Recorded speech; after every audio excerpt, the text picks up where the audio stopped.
Hey. Time for another Out of This World story from our space. Your glow up is going to be hard for some people to watch. Glow up anyway. Today on our space, we hear from those who did just that. Up first, this ex can cry, OP, a river.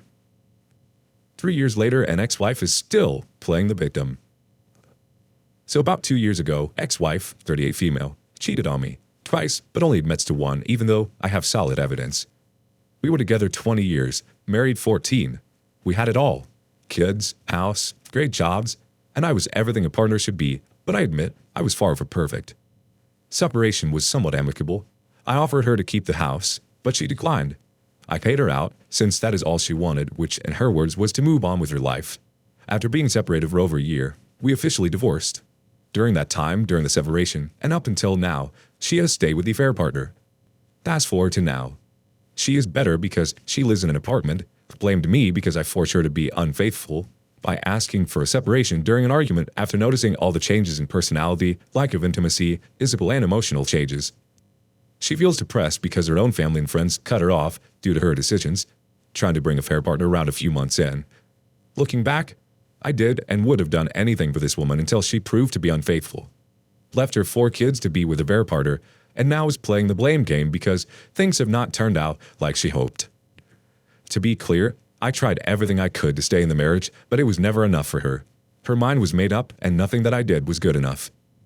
She mostly gets upset because I keep it businesslike with her and only communicate when it comes to the kids. I have left many details out for the obvious reasons, but has anyone experienced the ex-partner trying to guilt trip you and blame me for how things didn't work out the way they thought it would? I feel bad for her in a way because I did spend 20 years with this person, but at the same time, I find it hard to forgive her for what she did. I think she now sees what she's done and regrets every decision leading up to it. She wants to justify her actions and wants to blame me for her miserable life. Comments appreciated. The OP does at this. I love the quote, "Her version of my history is not important. My ex did the same thing. She signed that separation papers after having them for weeks and then accused me of taking advantage of the situation. I gave her a significant amount of money. I had just refinanced the house, so there was no equity. Lucky for me. I gave her a fairly new car that was paid off, and a few months prior I paid off all of our debt minus the house. She made out like a pig in crap if you ask me." Live May 6410 chimes in. She blames you for the divorce, even though it was her decision to move on with life? I don't know, man. This sounds like good old-fashioned manipulation from someone who is used to it working. You're doing it right by keeping it business-like. Let me guess. She wants to be like friends or buddies or whatever? Yeah, that's not happening when you do what she did. Good luck, man. You seem to be moving on well. My ex-fiancé still blames me for not reconciling 3.5 years later to the few mutual friends we have. These people don't like accountability. The OP replies, "Exactly. That is her biggest gripe with me because she wants to be friends and have family functions like nothing ever happened.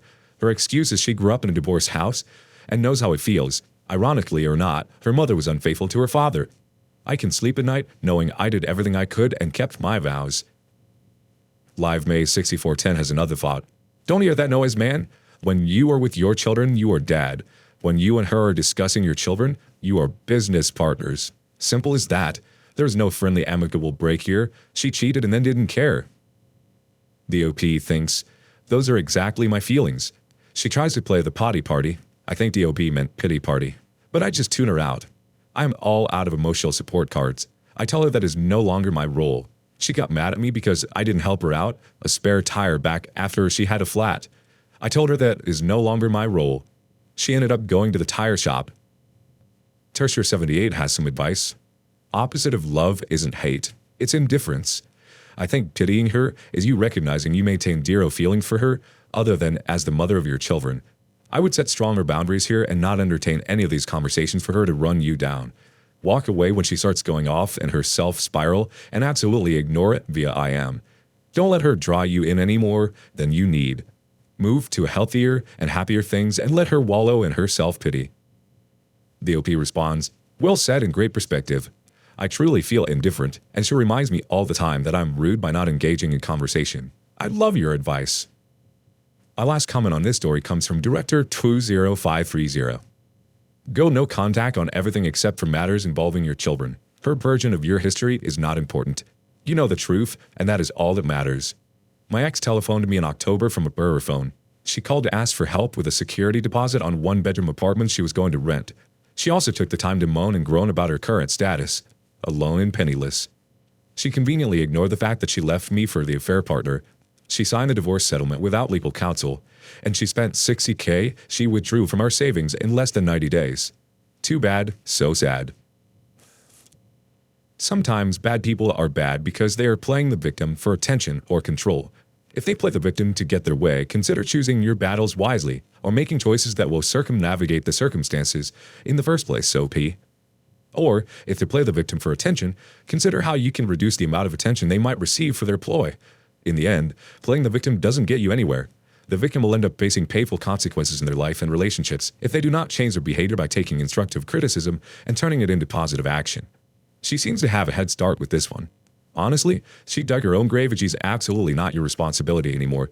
You have every right to move on and move up. Let us know your thoughts in the comments below. While we move on, the next cheater learned she, in fact, couldn't do everything she wanted. Hopefully, call the cheater out to her boyfriend. Back in 2016, I used to bounce, mainly at this one bar on the regular. We wore badges because this was a Western-themed place, and the owner at the time was all about it. I thought they were kind of goofy, but they were actually effective in helping folks find staff and bouncers. The setup of the bar was odd, that it was on the second floor. The back entrance was the only good smoking space, but the door locked upon closing because the building owner preferred it that way. One night, my bouncer friend was at the door, and I was just walking around and checking how things were on the floor. This pretty woman came up to me and asked me to go downstairs with her so I could open the back door for her after she was done smoking. And no, not that back door. We went downstairs and I talked with her while she was smoking, and right away, things got very flirty, then sexual. She poked my badge and said they were fake and silly. I remarked that it helped her to find me, so they must have been useful. I learned that she was a nurse in the area, was in a relationship but was bored with her boyfriend and looking for something. I learned she was monogamous but did whatever she wanted. She challenged me that if we still had to wear badges by the end of 6 months, when her boyfriend would be out of town, as if that made it okay, we'd meet here again and kiss. Maybe more. In my mind, I played along but acknowledged what was probably actually happening. We went back upstairs and everything carried on. About a week and a half later, I was at the door. She walked up the stairs to the entranceway, very close to a guy I assumed her boyfriend. When she saw me at the door, her face became all nervous. I looked at her, just pointed to my badge, but didn't really talk to her. She watched me as I checked the ID of the guy she was with. I didn't say anything, but something along the lines of, "Have a good time." The whole evening, she would never leave his side, and she'd avoid going near wherever I was or even making eye contact. I got to leave early that day. On my way out, I noticed the guy she was with was finally alone. Maybe she'd gone to the bathroom or downstairs for a smoke.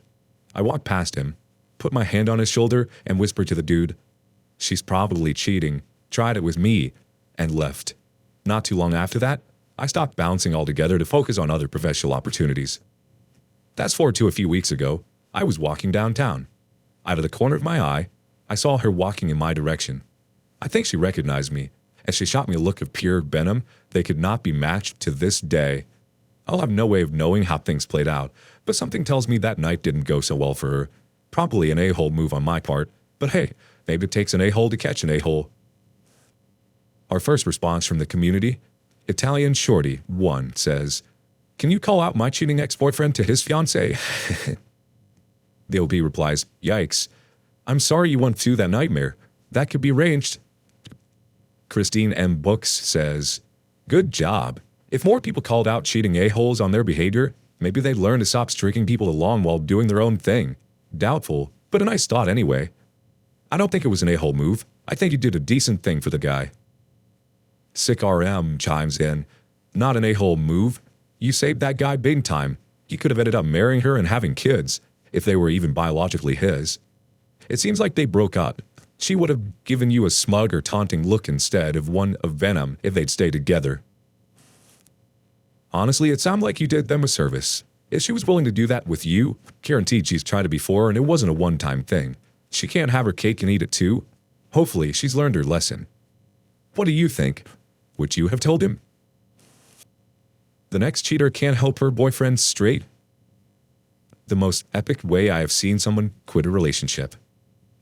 My friend, 25 male, deadass designed a pop-up website with a message that read, "I am breaking up with your cheating but Lisa," with a picture of a broken heart divided into two. This pretty much made my day. The funny part is, right now as I type this post, she still doesn't know which one of her boyfriends sent it.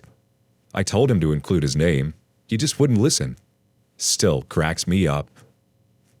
The response from Typing Without Thinking says, "When I found out she cheated, I just stopped calling her or answering her calls. I abandoned my stuff at her place. I threw out her stuff at my place. When she finally tracked me down, I was with a coworker, and confronted me. I put on my best, I'm confused face and asked her who she was. While she was berating me, I just kept telling her that I had no idea who she was. She mentioned specific things that I had left at her place. I told her I have never owned such things. When she got frustrated and stopped talking, I simply walked away. When my coworker asked me who the crazy lady was, I simply said I had no idea. Of course, I made sure to say it loud enough for her to hear. Did it drive her crazy? Honestly, I have no idea. She did stop chasing me though, so mission accomplished." J&H daughter chimes in, "Nah, you don't need to include his name, just ghost the cheater." Sometimes people just need to be put in their place. Tell us your most epic breakup story in the comments below. Meanwhile, our last OP is marrying her green flag. Divorced, abusive, cheating ex, now getting remarried. This is a more wholesome post. TW for abuse. My ex-husband was physically abusive to me. He used to beat me and push me around, put my head through walls, and was just overall not a good partner. I put up with this for 5 years because I loved my son and wanted him to have parents together like I didn't have. I finally left him in November of 2019. I find my strength to leave him when I found out he was cheating on me with multiple people and I couldn't take it anymore. This is probably the 5th time I found out he was cheating. Our divorce was finalized in May of 2021. In February of 2021, I found my soon-to-be husband.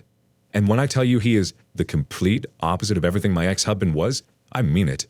He's kind, compassionate, sweet, would never harm me in any way, and absolutely would never cheat on me.